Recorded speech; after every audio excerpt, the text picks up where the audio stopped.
The morning sky over New York was calm and golden. Inside the busy airport, passengers hurried to board Flight 302 to Los Angeles. Among them walked a tall man in a clean black suit. His name was David Johnson. His face looked calm, his steps confident, and his eyes sharp. He carried only one small briefcase. No noise, no show-off, just quiet power. As he entered the plane, the flight attendants greeted the passengers one by one. When David walked in, one of the attendants looked at him, smiled for a second, and then quickly turned away. David didn't mind. He simply nodded and moved to his seat in first class, seat 1A. Near the window, the first-class cabin looked perfect. Soft seats, warm lights, polite passengers. Everyone got busy adjusting their seats or talking quietly. David opened his tablet and began reading some notes. The flight took off smoothly, and soon the seatbelt signs turned off. After a few minutes, flight attendants began to serve drinks and meals. The smell of fresh food filled the cabin. David closed his tablet and waited for his turn. He watched as each passenger was served champagne, steak, salads, and desserts. But when the attendants reached his seat, they skipped him. At first he thought maybe they would come back later. He waited. 10 minutes passed. Everyone around him was already eating. The sound of cutlery and small laughter filled the air, but his tray table was still empty. Finally, David pressed the service button. A flight attendant came over. She looked tired but not very friendly. "Excuse me," David said softly. "I think my meal hasn't been served yet." The woman gave a short smile. "Oh, I'm sorry, sir. We've run out of your meal option." David raised his eyebrows. "I didn't even get to choose one," she shrugged. "Well, it seems you were missed during service. We'll check if something's left." She turned and walked away before he could answer. David sat quietly. He wasn't angry, not yet. He was simply surprised. A few minutes later, she returned with a small plate of bread and said, "This is all we have for now." David looked at it, then back at her. "This is first class, isn't it?" he asked politely. Her face stiffened. "Yes, sir. But supplies are limited." People around started to notice. Some looked at David with sympathy, others with curiosity. One older man whispered to his wife, "Strange, they served us double portions." David didn't speak again. He slowly placed the bread back on the tray and leaned against his seat. He looked out the window, calm on the outside, but something deep inside him shifted. He had faced this kind of treatment before years ago when he was young and broke, but today was different. Today, he was one of the richest men on the plane. The flight attendant whispered something to her colleague and laughed quietly. They thought he couldn't hear, but he did. David opened his tablet again, but this time he wasn't reading. He began typing. His fingers moved fast, but quiet. The cabin crew didn't notice that every tap on that screen was being recorded by someone. It's important. The captain's voice came through the speakers.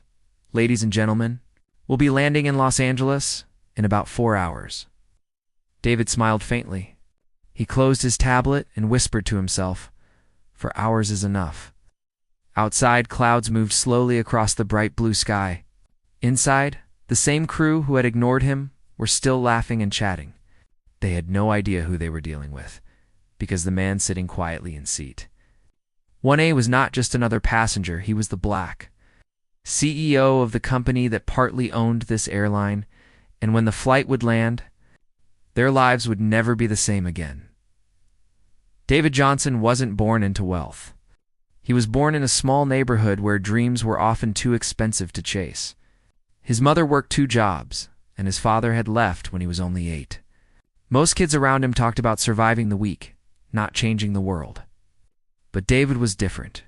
He dreamed bigger, not for fame but for respect. As a child, he loved fixing things. Old radios, broken fans, anything he could find in the junkyard behind his house. His mother used to say, "One day these hands will build something great." He never forgot those words. When David was 15, he started working at a local grocery store. Every morning, he delivered boxes before school, and every night, he cleaned floors after closing. Some customers ignored him, some mocked him for dreaming too big.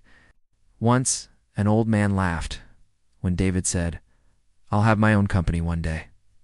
The man said, You'll be lucky if you get a real job." Those words didn't break him. They built him. Years passed. David studied business and technology while working part-time jobs. He slept less, read more, and saved every dollar he could. College wasn't easy. Sometimes he went hungry just to buy books. But his hunger for success was stronger than his hunger for food. After graduation, he applied to dozens of companies. Most didn't even call him back. Some interviews ended early when they saw the color of his skin. But one small tech firm finally gave him a chance. Not out of kindness, but because they needed cheap labor.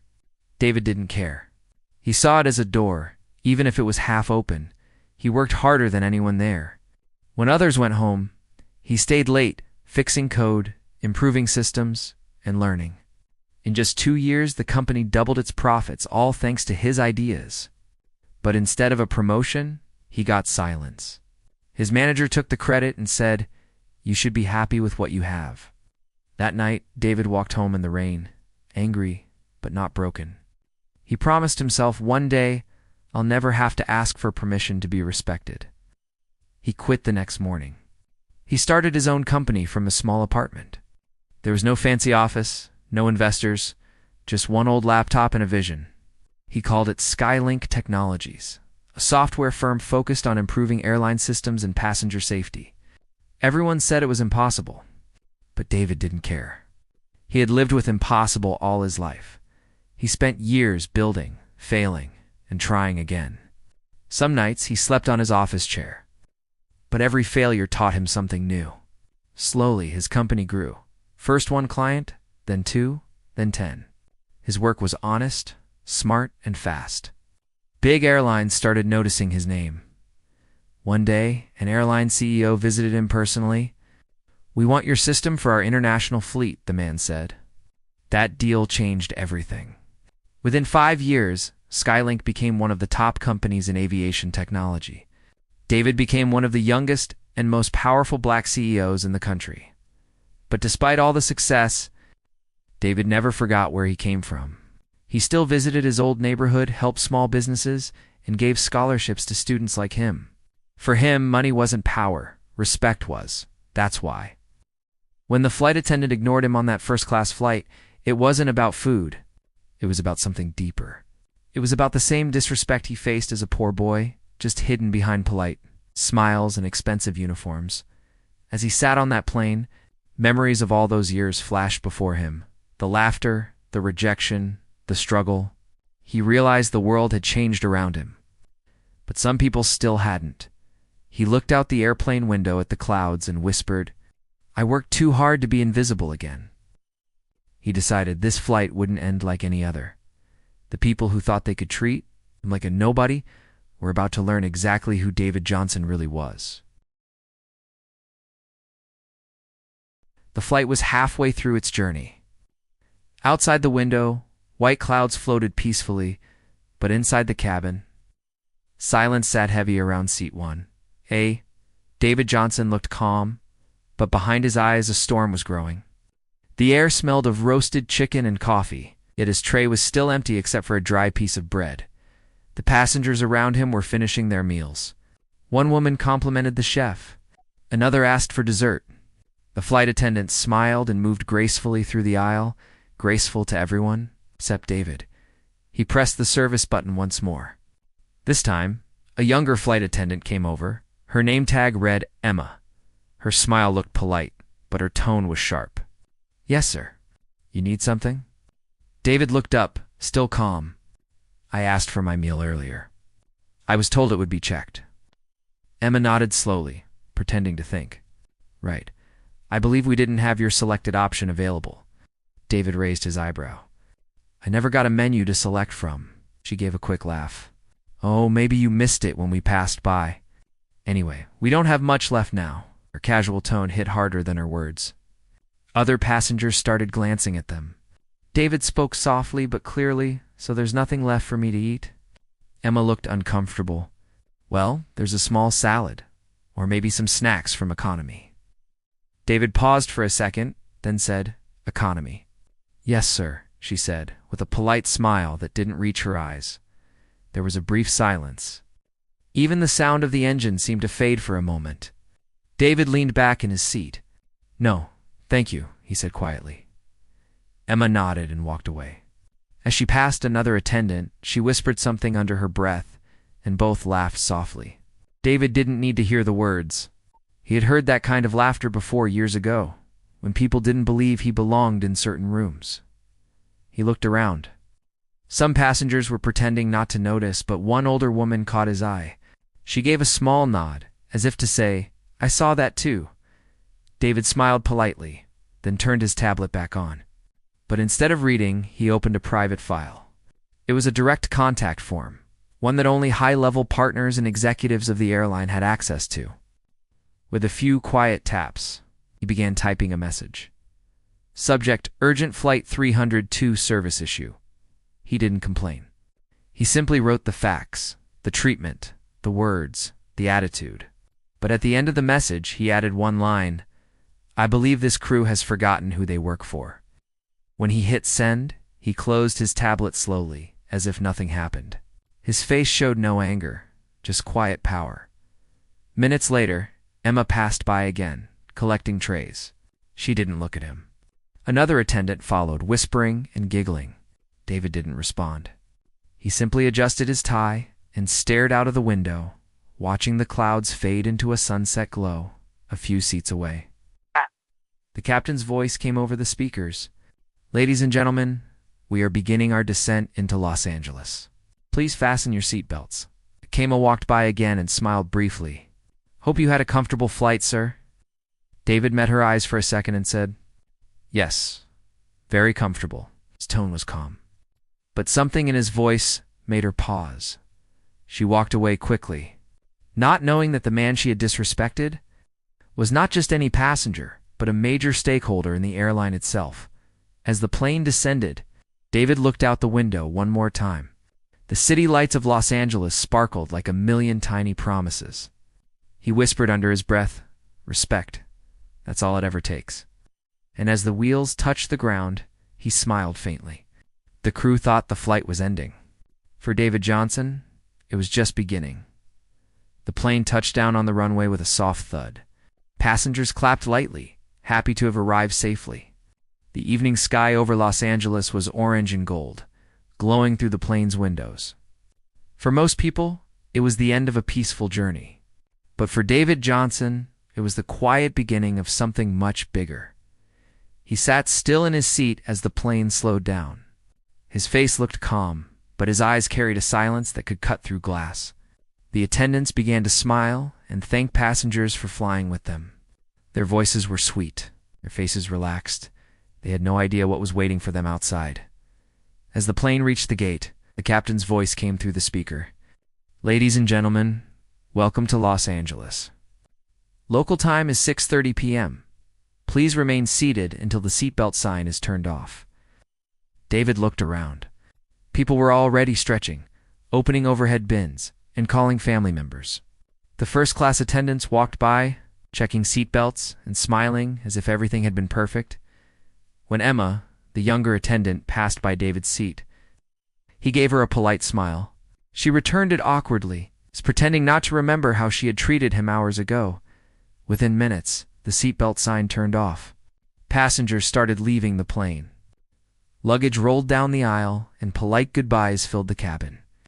David stayed seated, waiting patiently as everyone else left. Sir, we're ready for you to disembark, said the head attendant, the same woman who had first ignored him. I'll wait a moment, David replied calmly. I'm expecting someone. She looked confused. Expecting someone? Here. David nodded once and looked back at his tablet. The crew exchanged puzzled looks. A few minutes later, the door of the plane opened again, this time not for passengers, but for two men in black suits. Their badges read Airport Operations. They stepped inside confidently, scanning the first-class area. Mr. Johnson. One of them asked.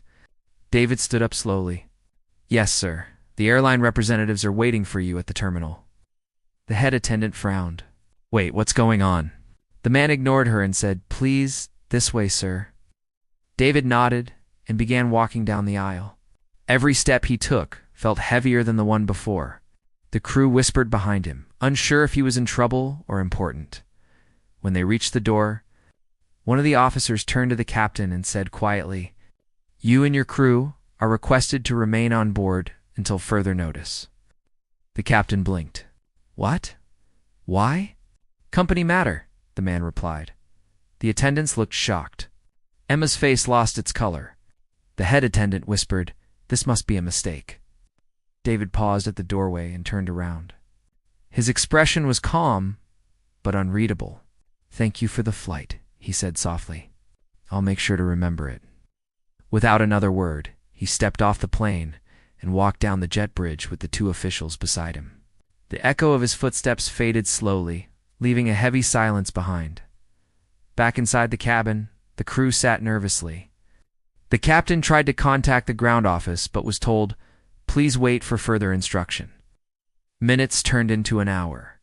Finally, an airline manager entered the plane with a small team. He looked serious. "We've received a complaint directly from corporate headquarters," he said. "One of our executive partners was on this flight. There are serious service issues that must be reviewed immediately." The attendants froze. Emma whispered, "Executive partner?" The manager looked at her and said, "Yes, Mr. David Johnson." The entire crew went silent. They looked at each other in shock. The same man they had laughed at was one of the most powerful investors in their company.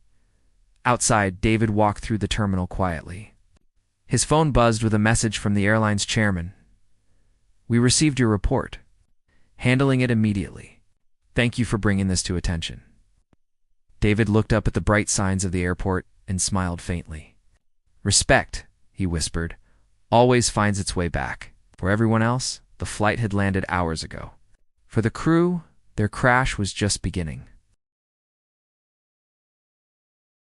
The airport terminal was busy as always, passengers rushing, announcements echoing, and lights shining bright above the glass walls.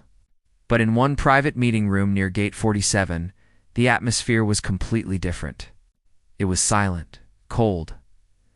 Tense 10 inside the room sat three people: David Johnson, calm as ever, an airline manager, and a company representative.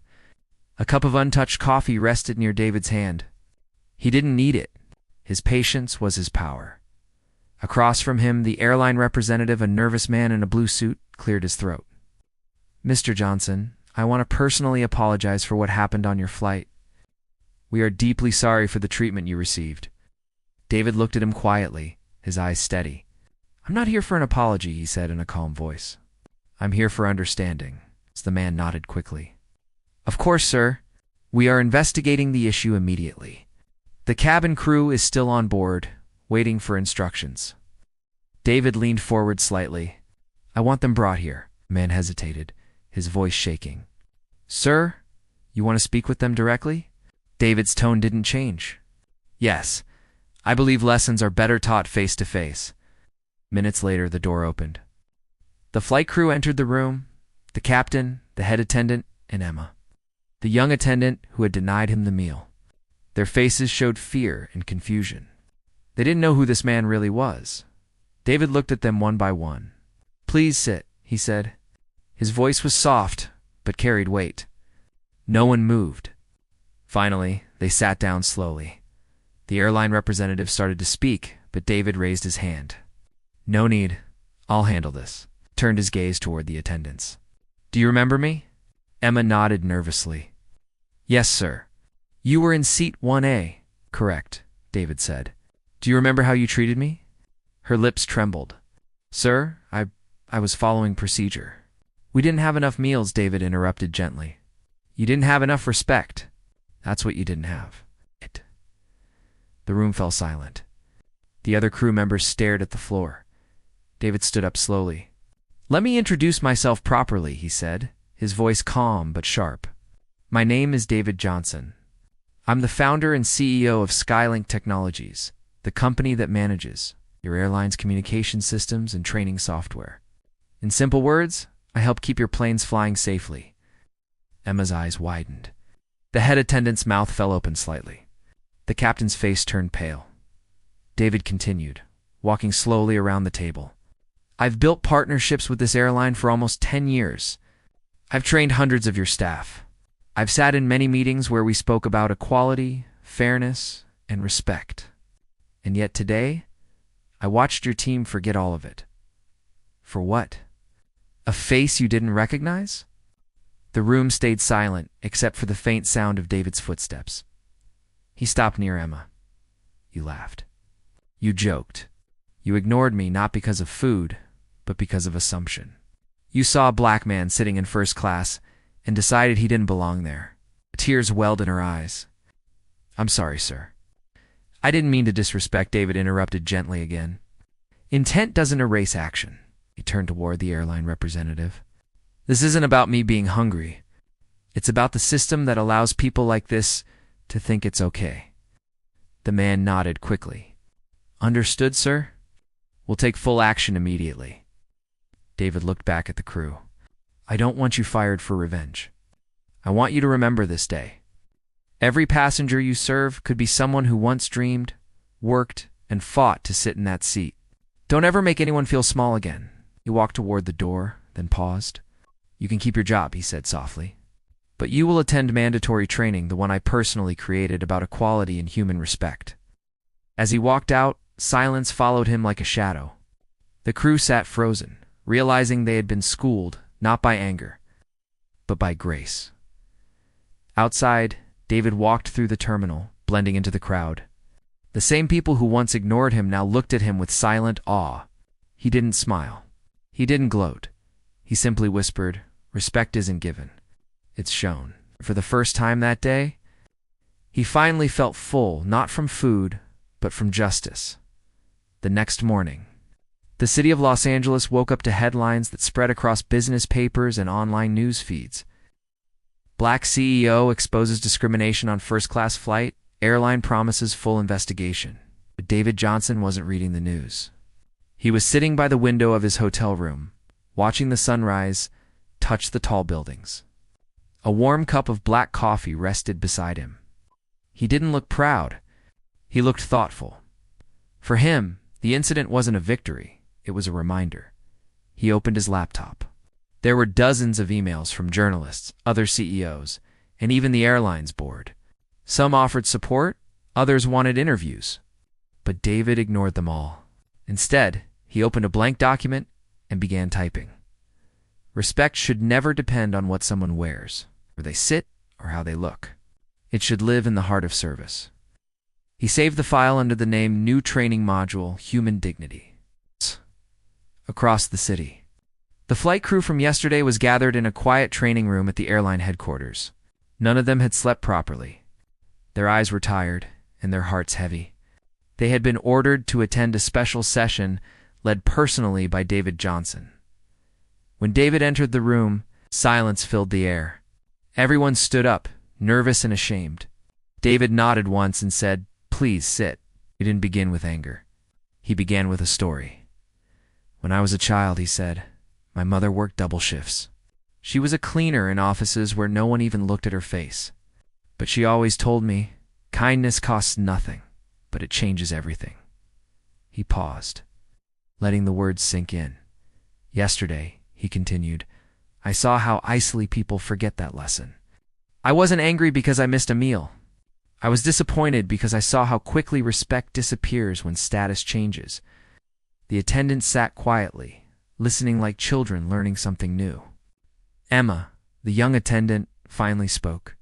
"Sir, I truly regret my behavior.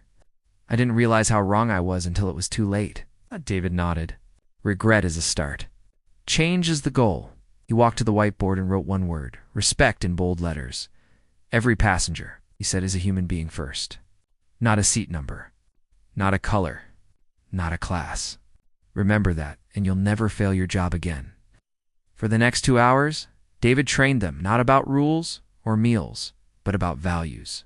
He told them stories from his life, lessons from the road, and moments where simple kindness had changed his journey. By the end, the crew was in tears, not out of fear, but realization.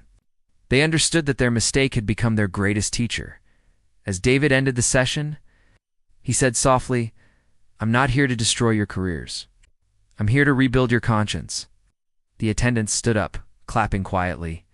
For the first time, their respect came from the heart, not from fear of authority. That evening, as David prepared to leave for his next meeting, the airline's chairman called. "Mr. Johnson," he said, "the board is deeply moved by how you handled this. We're making your training module a permanent program across all flights." Ouch. David smiled faintly. "That's good. Maybe now we'll start flying higher, not just in the sky, but as people." He hung up, picked up his suitcase, and walked toward the door. Before leaving, he looked in the mirror for a moment. The reflection wasn't just of a powerful man. It was of a boy who once dreamed of being respected, now teaching the world what that word truly meant at the airport. A passenger in economy smiled at him as he passed. David smiled back and said, "Have a safe flight. No titles, no power. Just humanity." As he boarded his next plane, the narrator's voice echoed in the background. "True power is not in revenge. It's in reminding the world that every seat, every class, every color deserves respect." And with that, the story of the black CEO came full circle, not ending in anger, but in change.